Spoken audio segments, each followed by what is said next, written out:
Someone in your household is being paid to make priceless books disappear, my lord. Who has been stealing from me? They expected the humiliation to end with laughter. Seren Hollis stood in the center of Wrenford House's library annex, with a loose sheaf of account slips in one hand and a ladder scar still pink along the inside of her wrist.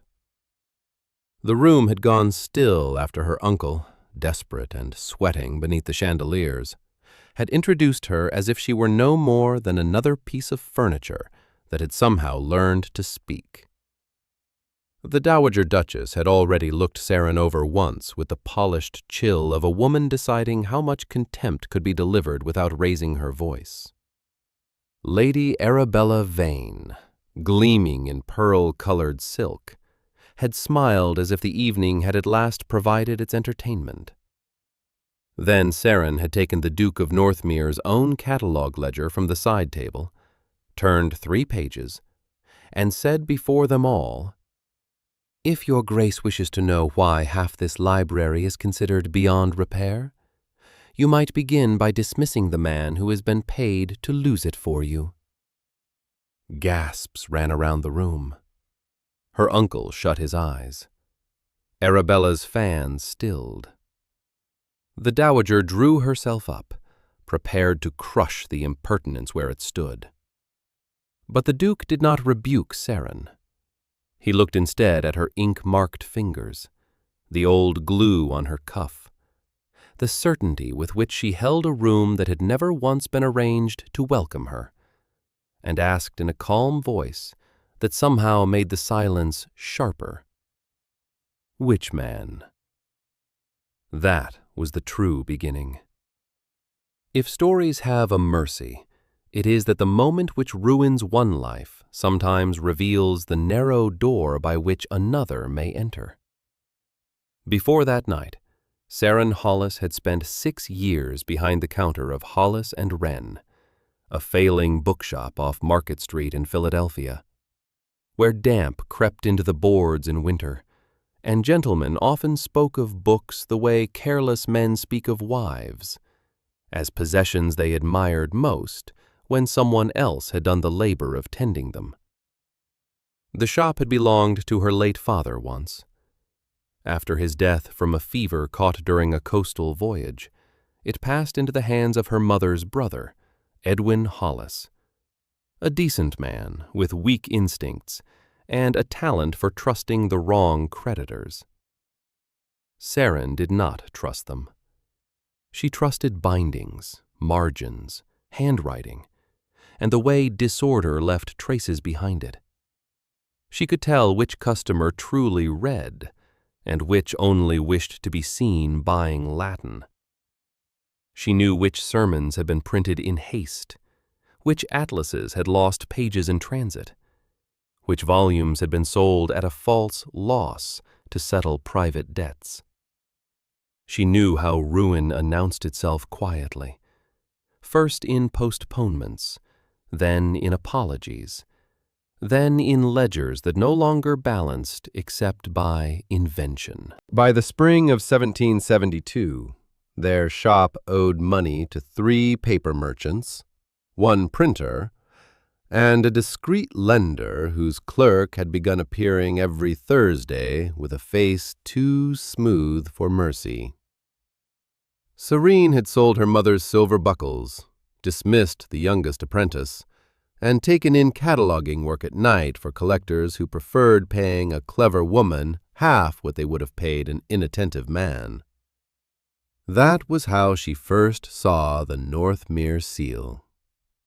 The Duke's factor had arrived with 6 crates of uncatalogued books from Wrenford House, the family seat along the Upper Hudson, and a note requesting order from chaos.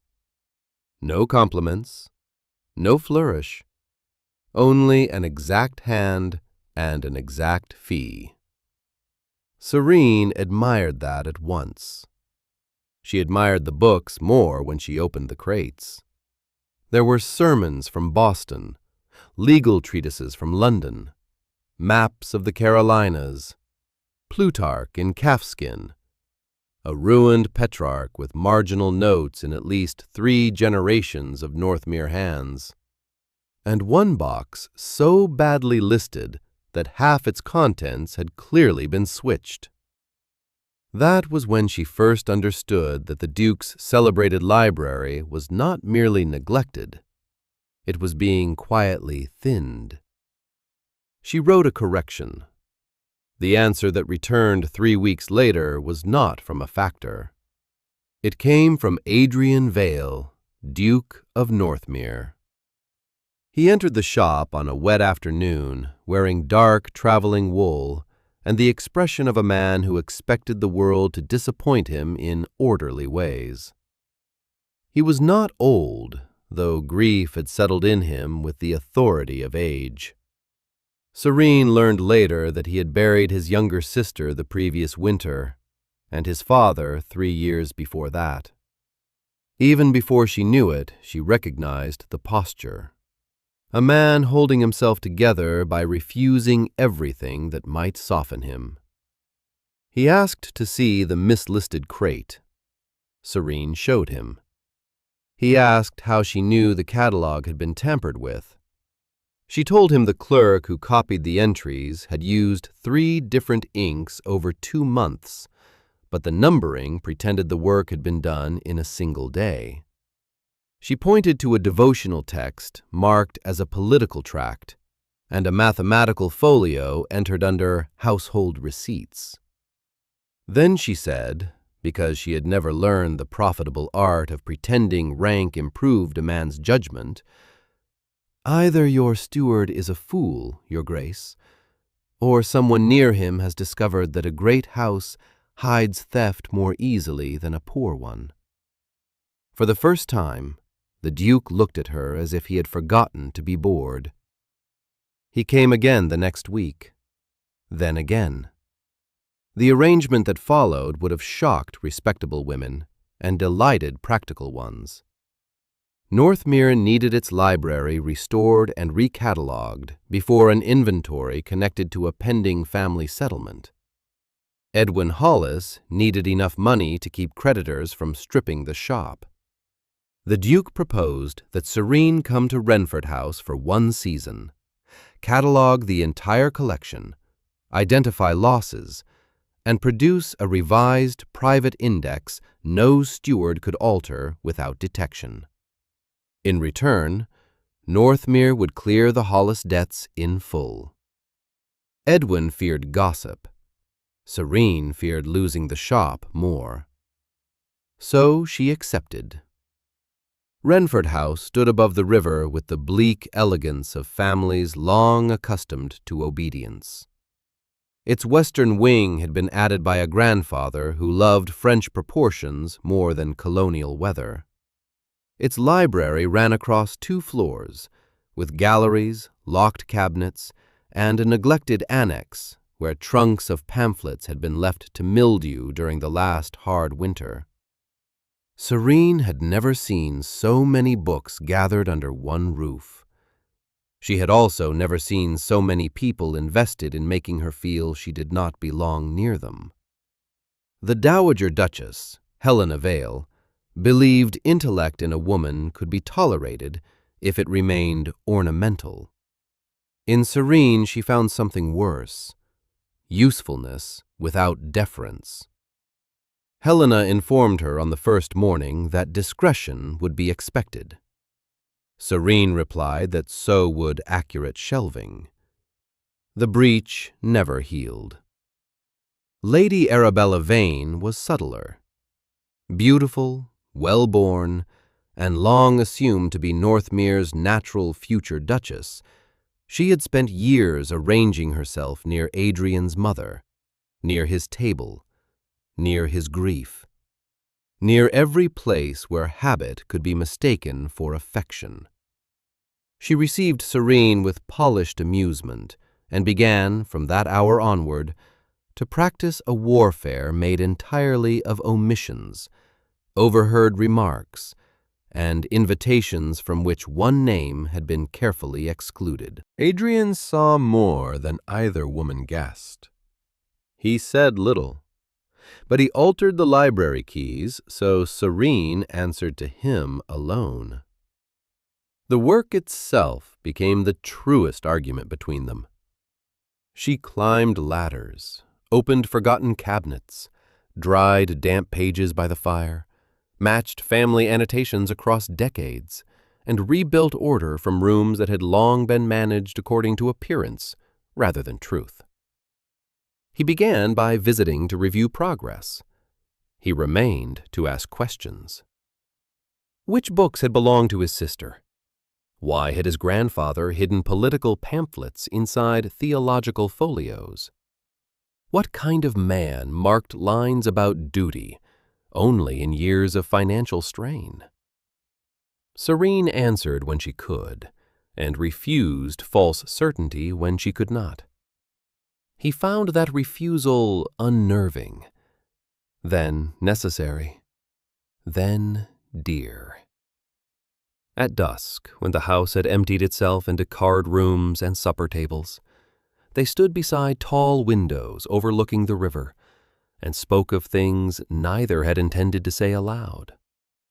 Seren told him that books survived because someone insisted they did. Adrian told her his sister had loved poetry and left pressed rosemary in 3 volumes he had still not been able to open. Seren opened one with him. He did not thank her for that. He reached for the page, as if the dead might still be wounded by roughness. That was the hour when admiration ceased to be professional, yet affection alone would not have made the story dangerous. What made it dangerous was what Seren found. Entire purchase lines had been rewritten. Insurance valuations had been lowered only on volumes later declared ruined.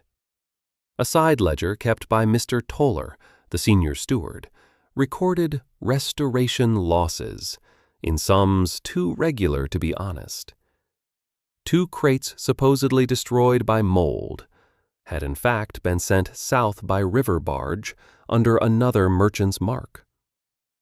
And hidden between estate correspondence in a lacquered cabinet, Seren found a packet of letters showing that Edwin Hollis's lender had ties to a cousin of Lady Arabella's brother.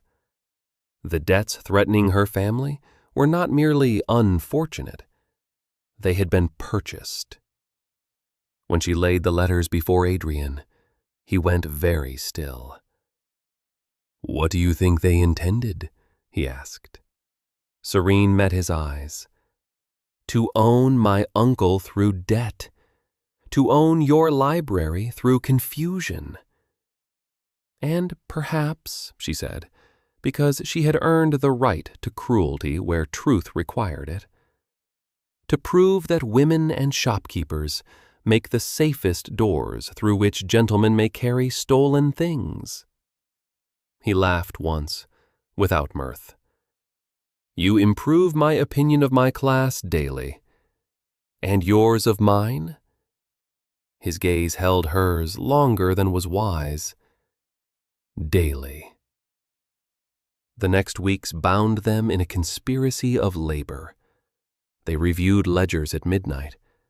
He sent quietly for a barrister in Albany, whom his mother disliked because the man could not be managed by family influence. Seren reconstructed shipment patterns from paper fibers, wax impressions, and inconsistent clerks' hands.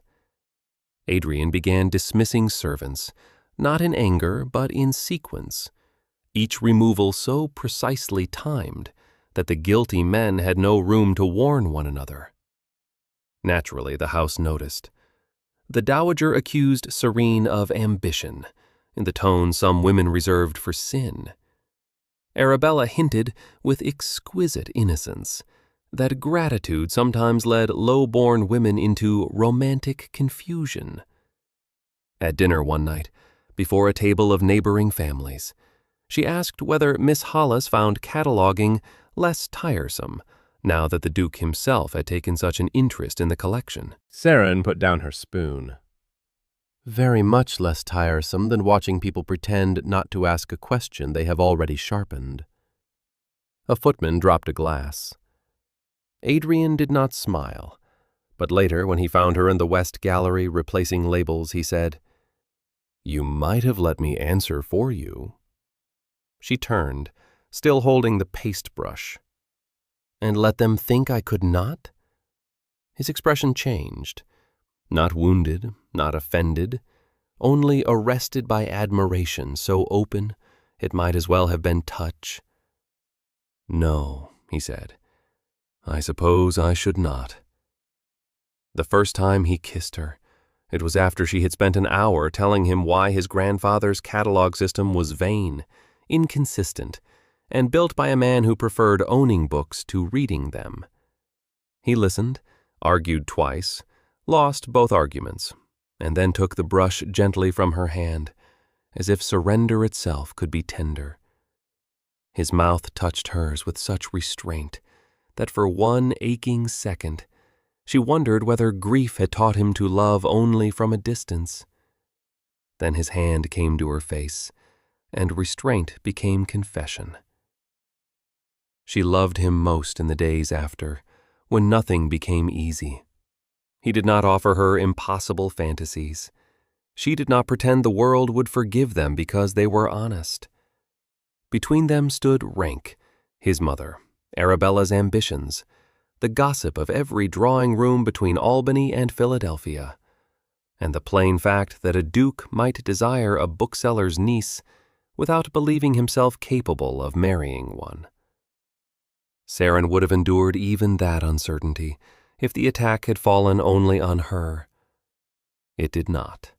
A letter reached Wrenford from Philadelphia, stating that Edwin Hollis had suffered a collapse after creditors demanded immediate settlement on notes newly called in. Seren knew at once it was meant to drag her away from the evidence before Northmere's barrister finished his work. She also knew her uncle would face ruin if she ignored it. Adrian asked to ride with her south. She refused. "Your name is already being used against me," she said in the carriage court, rain catching in the black of his coat. "If you come, they will say I fled with the Duke because I had trapped him first." "Let them say it."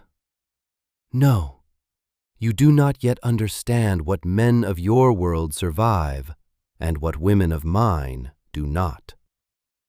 His jaw tightened. "Do not mistake me for them." "And do not mistake me for someone who can bear to see your reputation damaged for my sake, when I may still prevent it." There was love in the anger between them. That made it almost unbearable.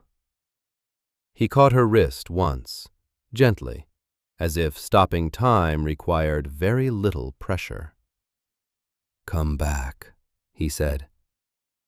Seren nearly broke then, but she answered with the only courage available to her. "Give me a house I may return to without shame, and I will." Philadelphia looked smaller when she returned, and more dangerous for being familiar. Edwin was alive, frightened, and not nearly as ill as the letter had claimed. The lender, however, had acquired new confidence. Seren spent 4 brutal days tracing notes through 2 counting houses and a shipping office before she discovered the design in full. Arabella's brother had purchased the Hollis debts through an intermediary. Toller had expected to strip Northmere's library during the confusion of a family settlement. And the dowager, if not an architect of the theft, had at minimum encouraged the match with Arabella, because her fortune would have covered estate losses no public inquiry could safely reveal. Seren sent copies north by express rider and prepared to follow. She never had to. Adrian came for her himself. He did not arrive in secret. He came in daylight, entered Hollis and Wren while customers pretended not to stare, and asked in a voice everyone could hear whether Miss Hollis had concluded the business that had taken her from Wrenford House. She looked at him over the counter, seeing in the lines of his face that something in him had hardened, not against her, but against the world that had expected him to yield her up for convenience. "I have," she said. "Good." He set a sealed packet on the wood between them. "Then perhaps you should read the notice declaring that Mr. Toller has confessed to fraudulent dispersal of library property, that the debts against your uncle are under challenge in the provincial court, and that my mother's preferred marriage arrangement has ended before it could insult us both further." The shop had become silent enough to hear paper shift. Seren did not open the packet at once. "Us?" A strange, almost tired warmth touched his mouth. "You have had the bad habit, Miss Hollis, of making me precise. I am trying to continue in it." When he offered his hand, it was not rescue. It was recognition made public. The final reckoning took place not in a ballroom, but in the great room at Wrenford House, before relatives, legal witnesses, 2 neighboring families, the barrister from Albany, and enough curious observers to ensure that shame would become historical fact by supper. Toller confessed first, sweating through dignity. Arabella's brother denied, then faltered when presented with shipping marks copied in Seren's hand and matched to invoices Adrian had seized from the river merchant. The dowager remained composed until the barrister asked whether she had known her son's intended settlement would require an inventory she had repeatedly delayed. Then, for the first time, the room saw that composure and innocence were not the same thing. Arabella herself did not plead. She stood pale and brilliant in silver silk, listened to the destruction of her family's design, and finally turned not to Adrian, but to Seren. "You were never meant to survive this," she said softly. Seren answered with equal softness. "No, only useful enough to be blamed when it failed." It might have ended there. In another story, perhaps it would. But Adrian had at last learned that private justice comforts the guilty more than the innocent. So he crossed the room, took Seren's hand before them all, and said that the restoration of Northmere's library, its recovered volumes, and the exposure of the fraud had depended more upon Miss Seren Hollis than upon any man presently bearing an ancestral name. He said the house owed her not gratitude alone, but honor. Then he added, with the terrifying calm of a man choosing the shape of his own life, that he intended to marry her, if she won. Would have him. His mother closed her eyes. Half the room forgot to breathe. Seren, who had once imagined triumph would taste like vengeance, found instead that it tasted like freedom. Not because he had chosen her, though that mattered more than she could deny, because he had chosen truth in the one language his world was forced to hear. She did not answer at once. Let them all feel, for a heartbeat, what waiting on another person's decision had always cost the less powerful.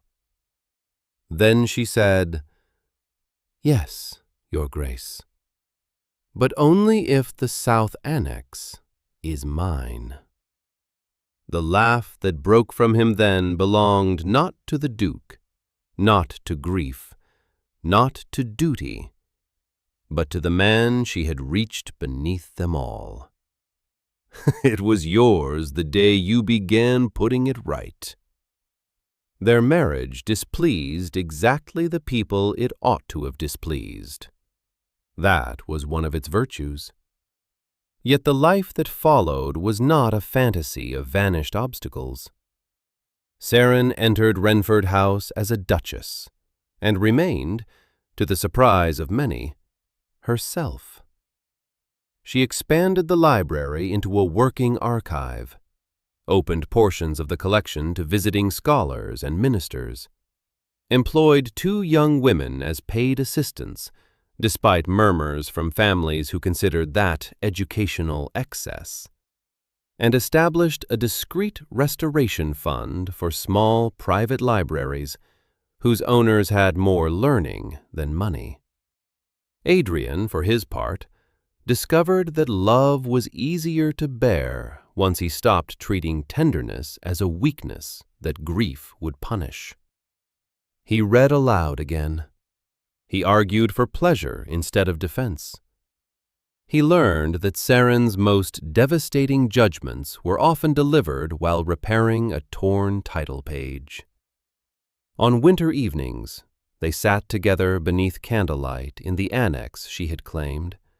Surrounded by shelves he no longer saw as inheritance alone, but as proof that what is nearly lost may yet be saved if someone refuses to look away. Years later, visitors to Ashford Hall, an older property they restored and made their true home, would speak admiringly of the Duchess who could identify a false first edition at 10 paces, and the Duke who looked at her as if being corrected had once remade his life. They never knew how close greed and vanity had come to writing a different ending. But the books knew, and so did the 2 people who had built, from ink and stubbornness and the dangerous relief of being fully seen, a life in which rank had finally yielded to character, and love had grown not from obedience, but from the rare blessing of being answered honestly.